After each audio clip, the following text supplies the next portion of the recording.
Welcome to Agency Bytes, a podcast for agency owners, hosted by agency veteran and coach Steve Guberman. Agency Bytes is a podcast focused on delivering actionable agency information from agency experts in about 25 minutes.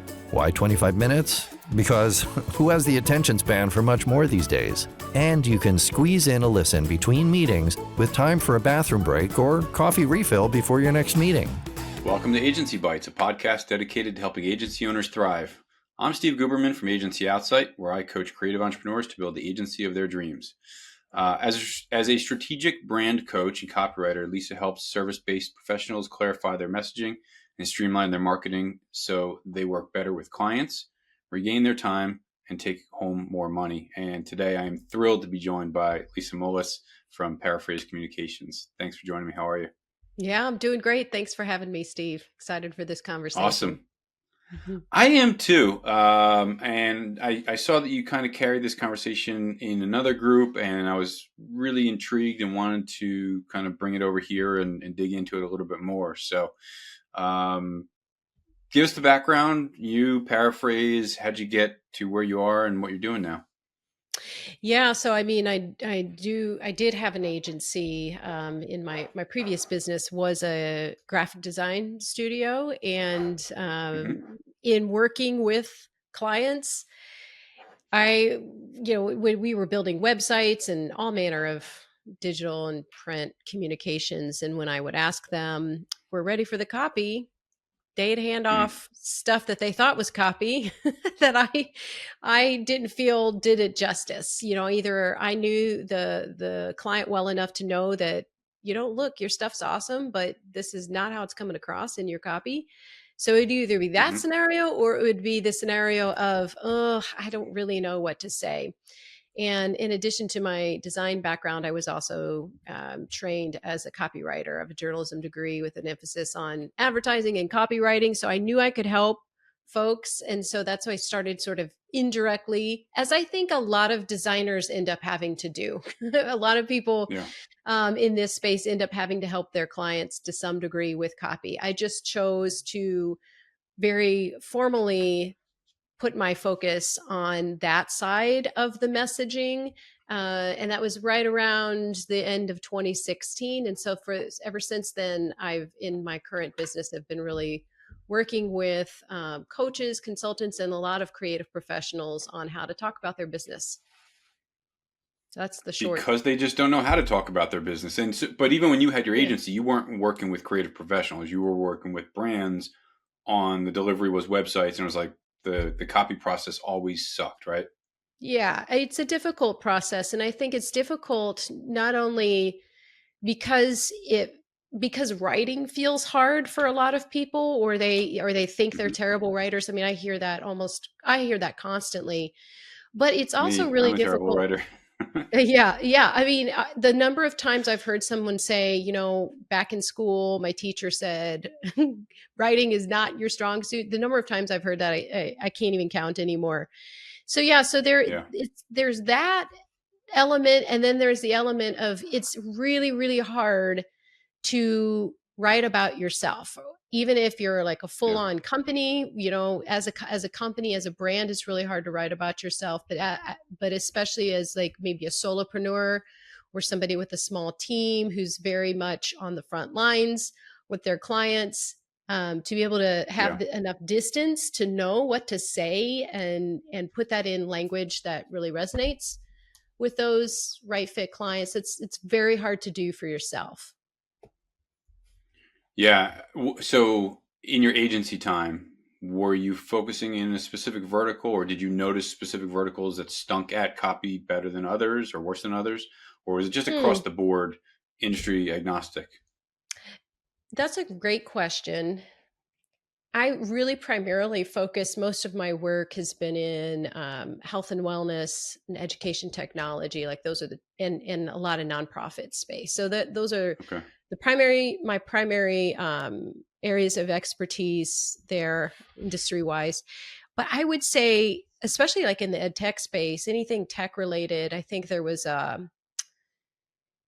a tendency toward just talking so much about features and so much about Hmm. just how things work because it's Yeah. technology, right? So I feel like Yeah. if there's any industries that are more susceptible to struggling with copy, it's those industries where there's either it's like a high degree of technology or complexity, or it's in a field that just people are just really Yep. not accustomed to, right? So they Yeah. tend to need to over explain. Yeah. When engineers are driving the design boat, you're in a lot of trouble because Yeah. they're gonna talk. The copy's gonna be way longer and way more intricate and not at all human. I Mhm. remember the battle being the designers would say we can't design without copy, and the copywriters would say, well, we can't write without design, or at least a framework or some sort of architecture to know headline, subhead, that kind of thing. That was always a battle. But Yeah. all right, so yeah, industry agnostic across the board, and now you're working with creative professionals to position themselves because they don't know how to, they don't make it a priority, they don't drink their own Kool-Aid. What's the deal with creative professionals Yeah. and coaches? Well, I think what happens is that as you go along in your business, you get to a point where, like maybe in early days in your business, you subsisted off of a lot of referrals, right? Like you had kind of your Hmm. network of people. Maybe if you moved out of a corporate environment or bigger agency environment and now you're on your own, you like worked those contacts and you get a lot of work in those early days. But you get to a Yep. point in your business where you're like, okay, I've either exhausted what's the potential in my network, or now Hmm. I know I want to work with this certain type of people, or I want to do this particular kind of service. And now I need to look outside of the network of people that I started with. And so Yeah.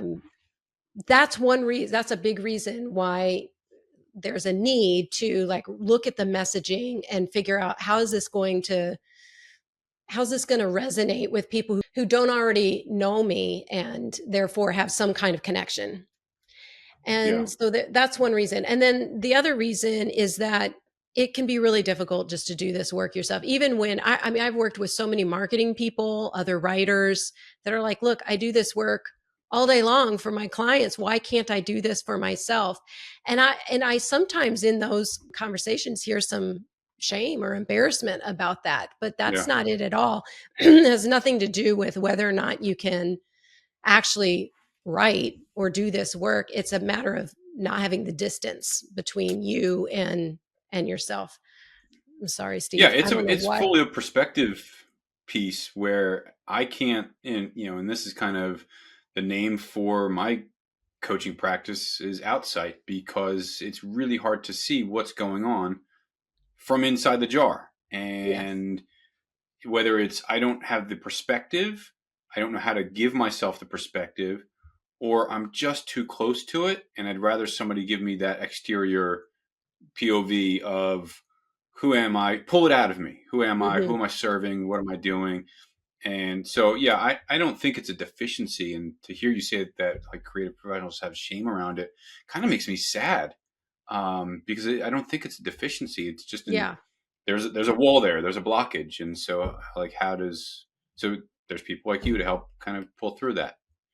Yeah. And I work with someone to help me with my messaging and marketing for Yeah. the very reason, right? It's like, yeah, I'm competent at doing this, but not for myself.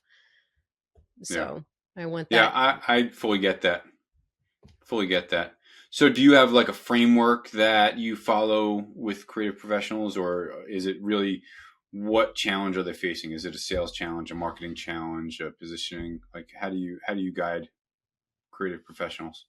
Yeah, well, I mean, definitely, yeah, there's absolutely frameworks to use when looking at the messaging component first and foremost. And there's a few ways that I just do an initial assessment of where are people. Again, typically work with people who have been in their business for at least a couple of years, if not longer. And so Hmm. they get to that point where, okay, now all the work that I'm doing is like no longer matches what I'm saying on my website and other materials. So then you get to this Yeah. point where it's just like you're basically working extra hard to try and educate and explain what you're doing because your website is no longer working for you and all of that. So they're in that place.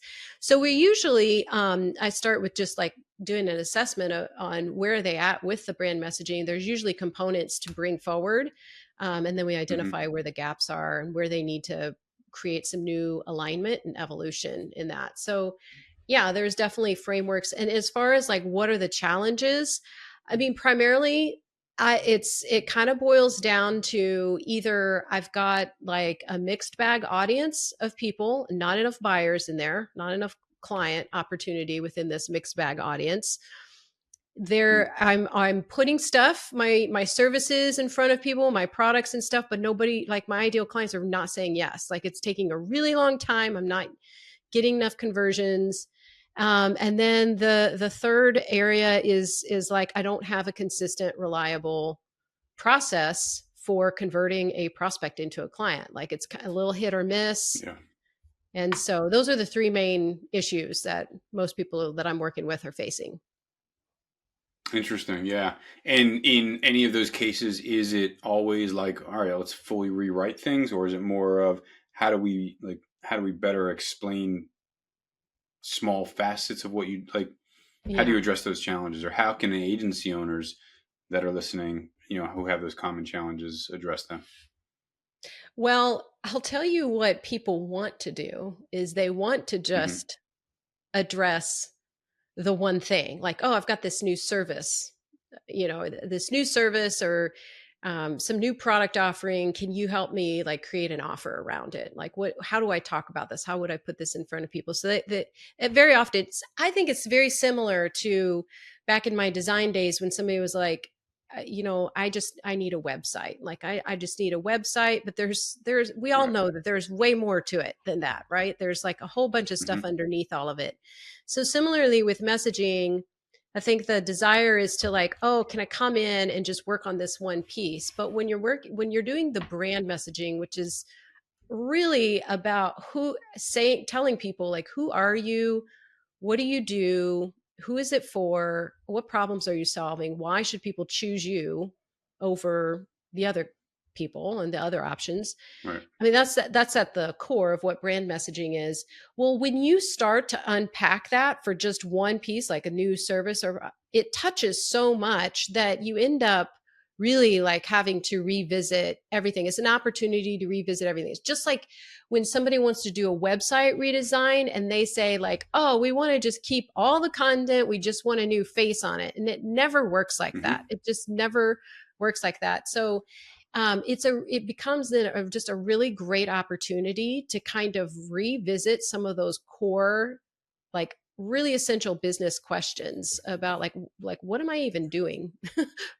Do I even want to do this kind of work in the way that I've been doing it? I mean, it brings up a lot. And so there is a whole process around that. And again, working with someone who can guide you through that process so that you can unpack it and make the decisions that you feel good about and come to a place of alignment around that is really important because it gets messy. That process is really messy and it can feel overwhelming at times. So that's my I guess longer answer to that's kind of where we start or what it looks like when we're doing messaging. But it makes perfect sense because if you just address one little area, that's going to be like the shiny part of the rest that is tarnished. I'm not going to say it's crappy, but it's older and it's got some tarnish on. So if you don't address the whole system that you can use as the brand platform and the messaging platform and the go-to-market platform and sales outreach and inbound and apply it to every area of the business, whether it's an agency or a brand, it just makes perfect sense. I can't tell you how many times clients be like, we don't want to go through the copy process, just redesign the website, use the same copy. And then they'd see it and they'd be like, well, that doesn't make sense anymore. It's like, we need a copywriter now. Yeah. And so leading with copy and building that platform. And how do you see, I guess, poor copy or poor brand messaging impacting sales? Because I think that's real relevant right now. So many agencies are struggling with longer sales lead cycles, longer close times, slower pipelines or more drawn out pipelines. Like, how does messaging impact that? Yeah, well, it impacts every aspect of sales because you can't get away from, I mean, you're always communicating. And I like to say you're always selling, really. Like if you're in a business, you're always selling because Hmm. everything that you do, every communication, every touch point is letting somebody know about what you have to offer, and do they want to know more? Do they want to take the next step? I mean, that's essentially like what's happening at every turn. So when you have poor copy, which is really just like the words that are showing up on, all of your communication materials, it impacts not only your ability to pre-sell and educate and attract the right fit people and bring them along into, on the buyer's journey, but it also impacts the way that you show up or don't show up in front of these people too. When you lack clarity or words to be able to communicate in a way that you feel really fired up about, you're when you're really fired up on your stuff and you've got all this energy behind it and conviction behind it, that translates hugely into your Hmm. ability to attract and convert prospects. So yeah, poor copy. I mean, I always think of copy as like it's like the tip of the iceberg because the words themselves, they're just the words, but it's like what's behind that. And if you don't have any conviction behind those words and clarity or confidence around it, then it does can significantly impact how you are able to sell, or where you're showing up. Like there's, some people are Hmm. at a point where, like I was saying earlier, with a lot of clients I work with, where they get to that point of divergence in their work, the work that they're doing now, and everything that's on their website and everywhere else. And then they don't want to send people to the website, or they don't want to, like putting a proposal together just takes so much longer because they're having to like create it all on the fly because they don't have, Hmm. pieces to pick up, from previous work and that sort of thing. So yeah, there's a lot of impact. Yeah, if ever there was a description for words have meaning, like that's one of Hmm. them. Like, sure, we think about like words have meaning is like don't say mean things, because you can't put the Yeah. toothpaste back in the tube. But what you're saying is, if I'm not describing what I do or the impact I can have, or just delivering messages with enthusiasm that somebody's feeling that enthusiasm, Hmm. it's not going to land. It's Yeah. gonna be like, oh, that mundane messaging voice, like it's so blah.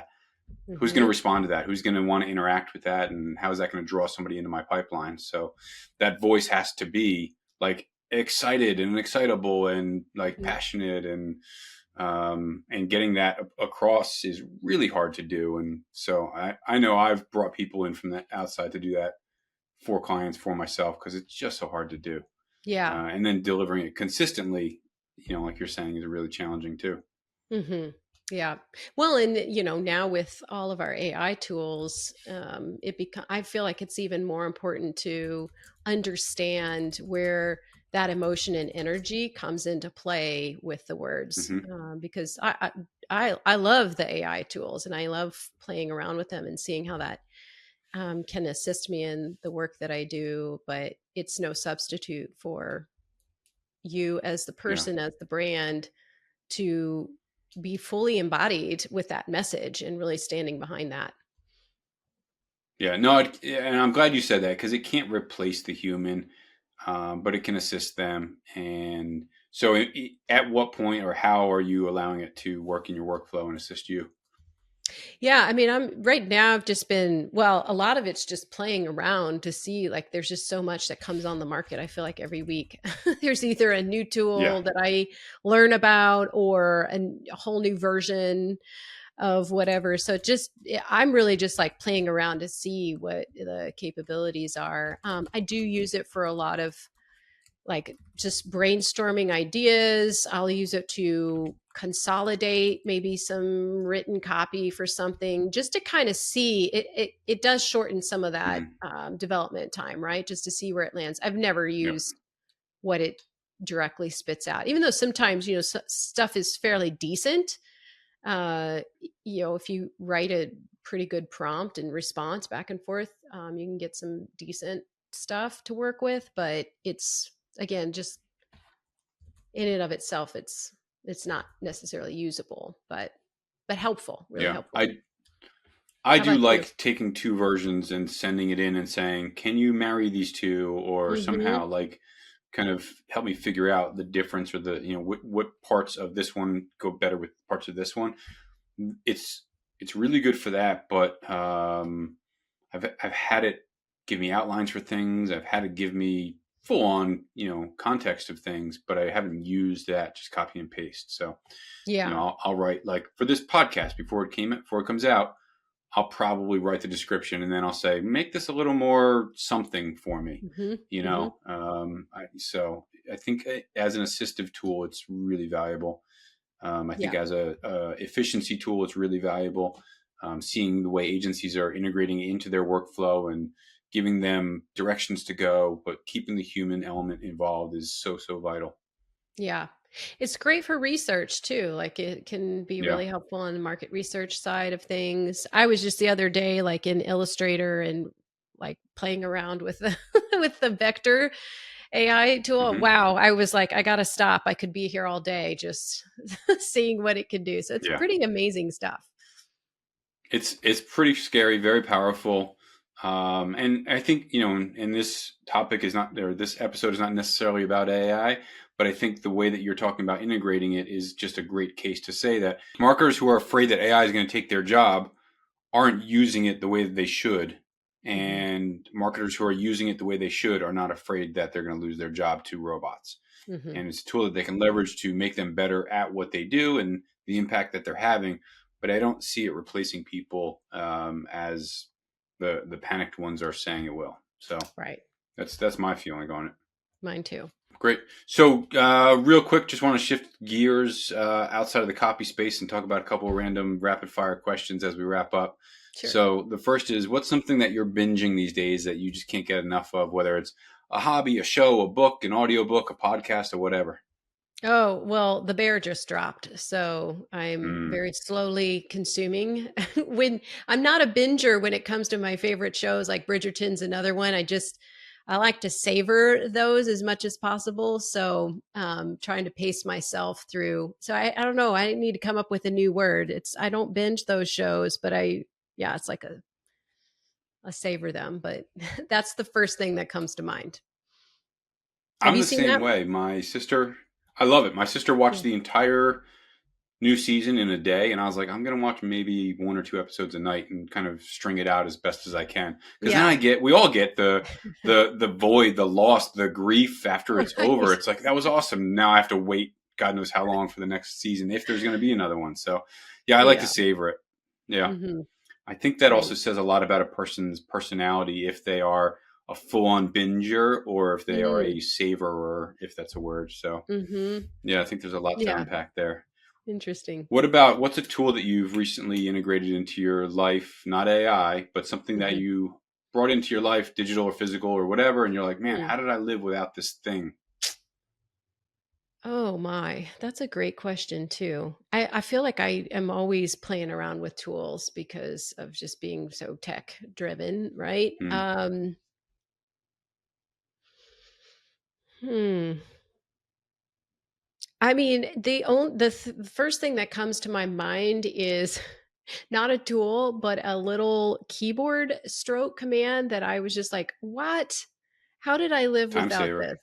Okay, so I don't Yeah. know, I don't think that there is equivalent on a PC, but on a Mac, Okay. I call it like a paste special. I don't know if it's got an actual term to it, Hmm. but it's Shift Option Command V, and it works across software. So let's say if you've got like sometimes I'll be taking notes in, like, I don't know, text file or something like that, and I want to drop it into a Google Doc.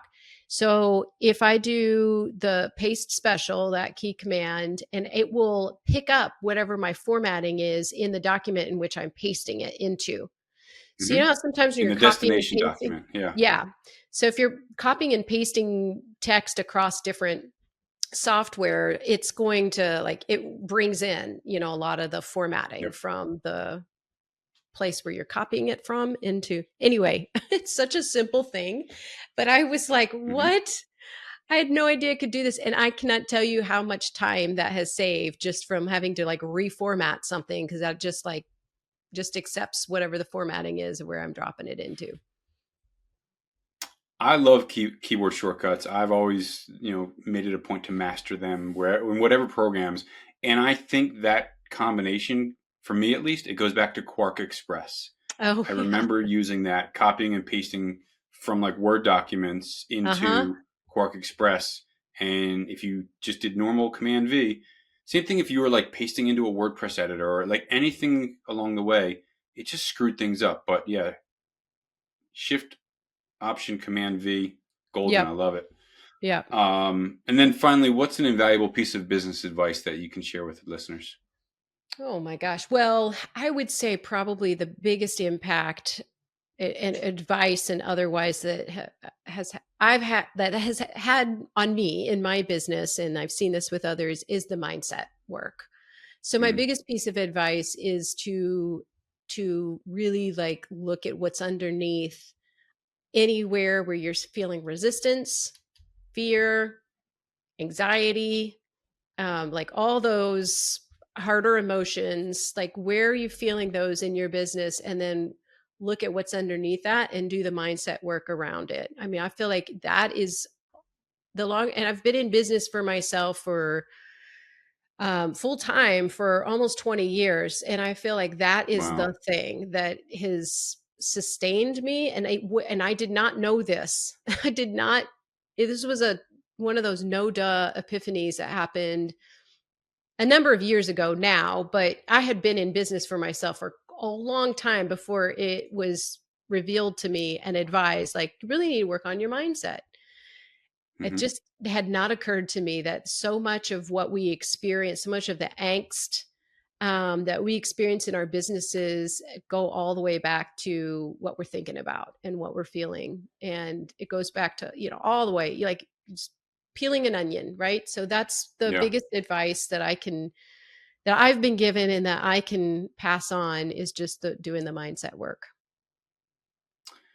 man, that is heavy, and I love that you said that because it's an ongoing thing.